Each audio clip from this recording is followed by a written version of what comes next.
नमस्कार। नमस्कार sir. Doctor V Sharma हमारे बीच में हैं। एक बार फिर हम नए वीडियो के साथ में, नए विषयों के साथ में आपके बीच में चिकित्सा संसार के मंच के माध्यम से उपस्थित हैं। बिल्कुल। और आज हमारा परिचर्चा का मुख्य विषय है सौंदर्य, और विशेष रूप से सौंदर्य के साथ में चर्म रोग, स्किन डिसीज। स्किन डिसीज के बारे में मैं अशोक खंडेलवाल और मेरे साथ में डॉक्टर वी शर्मा, जिनको करीब 50 साल का चिकित्सा सेवाओं का अनुभव हो गया और हमारे लिए बड़े गौरव की बात है। अच्छा, मैं आज इस वीडियो के माध्यम से आपको एक जानकारी देना चाहता हूं कि चर्म रोग आज की तारीख में बहुत बड़ी समस्या है। और विशेष रूप से चर्म रोग जो है वो अब जो है वो ज़्यादा फैलते चले जा रहे हैं, और जहाँ पर एलोपैथिक सेगमेंट में कुछ दवाएं दी जाती है, उसका स्थायी निदान नहीं निकल पाता। अब हम ये देखते हैं कि चर्म रोग के बारे में, चूंकि मैं एक चिकित्सा संसार के माध्यम से कह रहा हूँ, चर्म रोग का वैकल्पिक रूप में यदि हम देखें, वैकल्पिक नहीं, स्थायी रूप से होम्योपैथी में भी चर्म रोग का बहुत अच्छा इलाज है और आयुर्वेद में भी बहुत अच्छी औषधि है। तो यदि हम सीधे एलोपैथ में जाने के बजाय यदि आयुर्वेद और होम्योपैथ का सहारा लें तो शायद बहुत कम बजट में बहुत अच्छी चिकित्सा सेवाओं का लाभ ले सकते हैं। इसी भावनाओं के साथ में आज हम इस चर्चा में शामिल हैं। मैं डॉक्टर वी शर्मा जी, मैं सीधे आपसे प्रश्न पर आता हूँ। एक तो ये बताएं कि चर्म रोग सामान्यतः आयुर्वेद के हिसाब से कितने प्रकार के होते हैं? चर्म रोग कितने प्रकार के होते हैं, बहुत अच्छा प्रश्न किया आपने।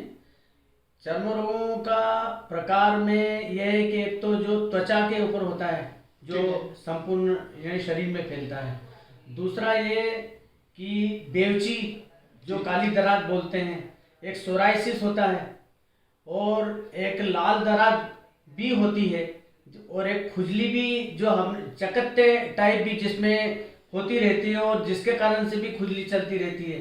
एक अंदर से मालूम नहीं पड़ता कि इसको चर्म रोग है, लेकिन उसके शरीर के अंदर जर्म्स है, और वो रोगी मतलब ये अपने आप में ऐसा समझता है कि मेरे को खुजली चल रही है, और इस तरह की चिकित्सा मतलब उसको ये स्थिति बनती जाती है। तो इस तरह से चर्म रोग की परिभाषा हम मानते हैं। अब चर्म रोग क्यों होता है, ये एक सबसे बड़ी विशेषता इसमें चर्म रोग में ये है कि सबसे पहली बात तो हमें अपनी जीवन शैली में परिवर्तन करना होगा।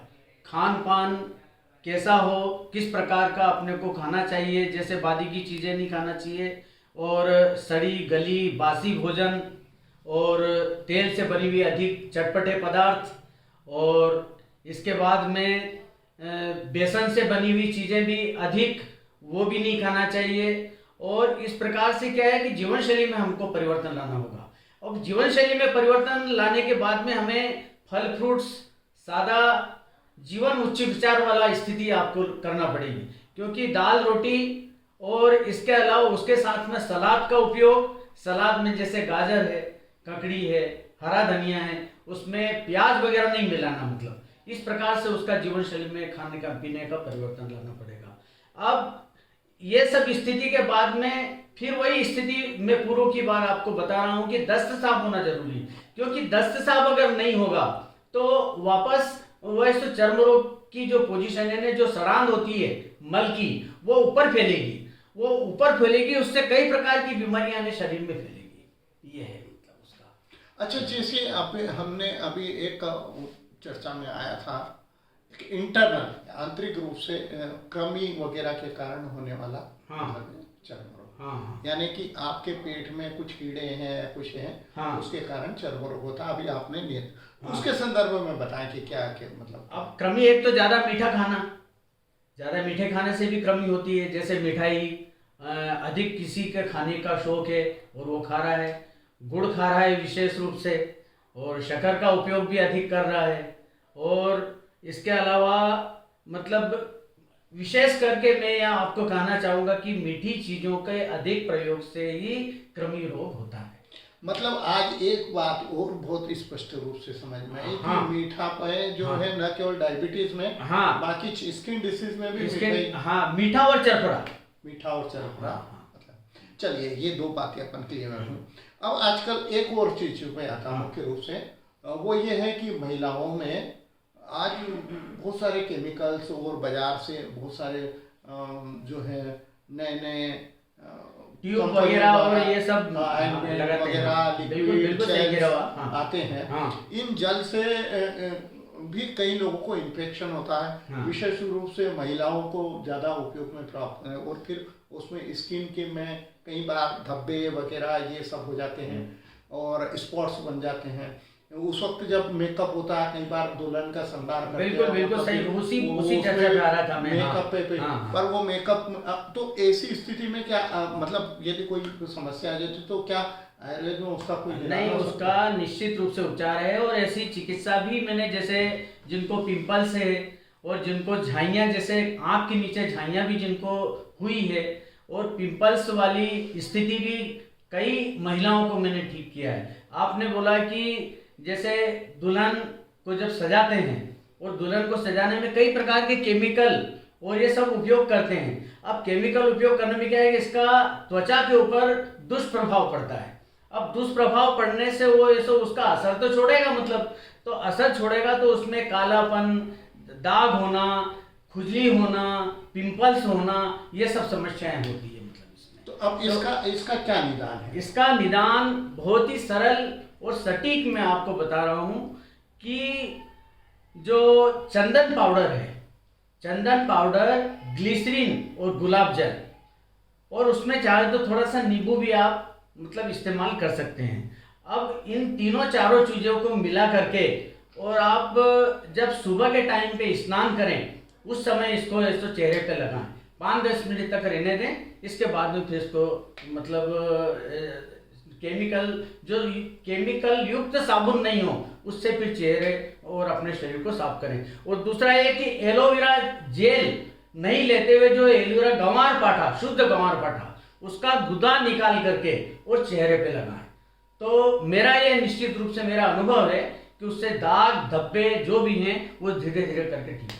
चलिए बहुत अच्छा विषय अपना कवर हुआ। हाँ। अब दूसरा आता है हम चर्म रोगों पे, जैसे बेवची। हाँ। बेवची के बारे में क्या इलाज है, क्योंकि बेवची से भी काफी लोग परामर्श हैं, उसमें बेवची के बारे में क्या चिकित्सा? अब बेवची जो काली दराज जिसको बोलते हैं, वो भी क्या है कि जो दराज होती है, मतलब फर्स्ट रूप में तो वो दराज का रूप लेती है, इसके बाद में फिर बेवची हो जाती है।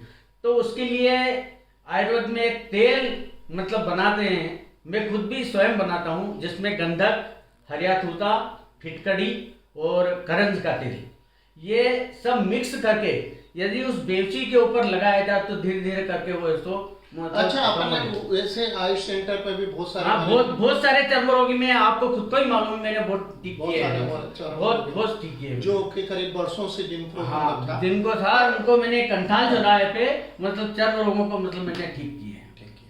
चलिए चर्म रोगों के बाद में अब आते हैं कुछ ऐसी समस्या में, जैसे ये हाथ पैरों में क्रैक्स पड़ना, पैरों में क्रैक्स आना। हाँ। या मतलब कई बार क्या रहता है कि चेहरे मतलब जो हाथों में रूखापन आना। हाँ। इसके लिए ये जो स्किन संबंधी, इसके लिए क्या? इसके लिए विटामिन सी की कमी से ये होता है।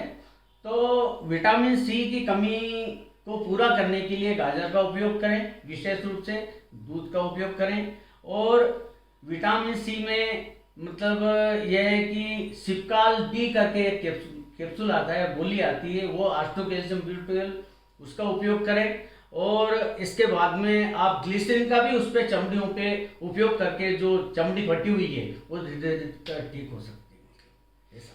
अच्छा चलिए, अब ये कहते हैं कि कुछ और क्रॉनिक रोज चर्म डिसीज, स्किन प्रॉब्लम्स, जैसे फोड़े फुंसी होना या चकते होना या लाल जो कहते हैं, उसके बारे में आपने बताया।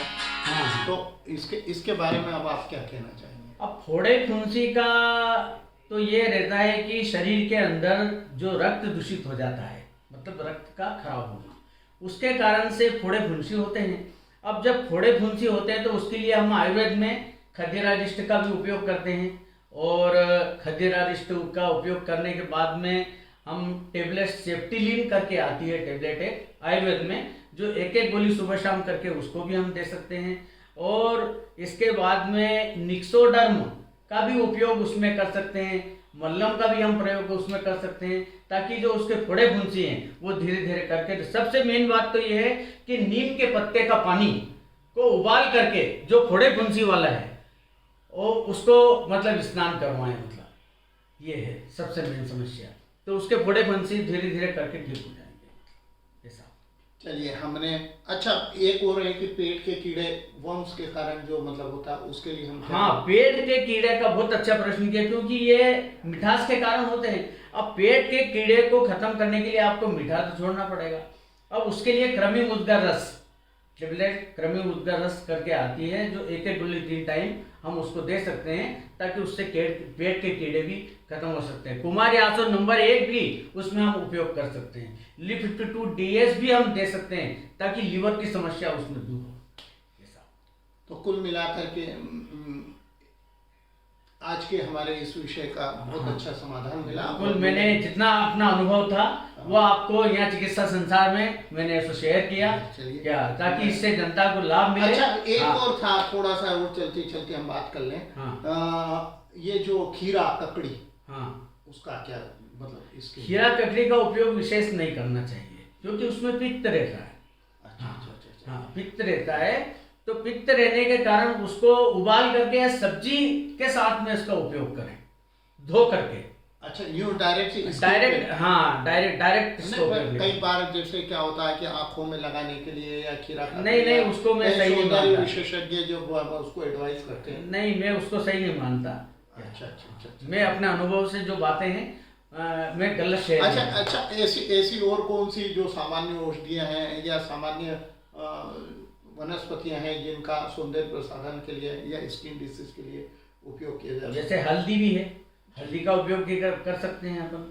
क्या हल्दी का उपयोग भी कर सकते हैं। बेसन, आप एक कटोरी में बेसन ले लीजिए, दूध की जो मलाई है वो ले लीजिए, इसके बाद में उसको चेहरे पे लगाइए, तो उससे भी सही हो सकता है चेहरा। चलिए, बहुत अच्छा, आपसे बहुत चर्चा हुई। बिल्कुल, पुनः फिर नए विषयों के साथ बिल्कुल धन्यवाद।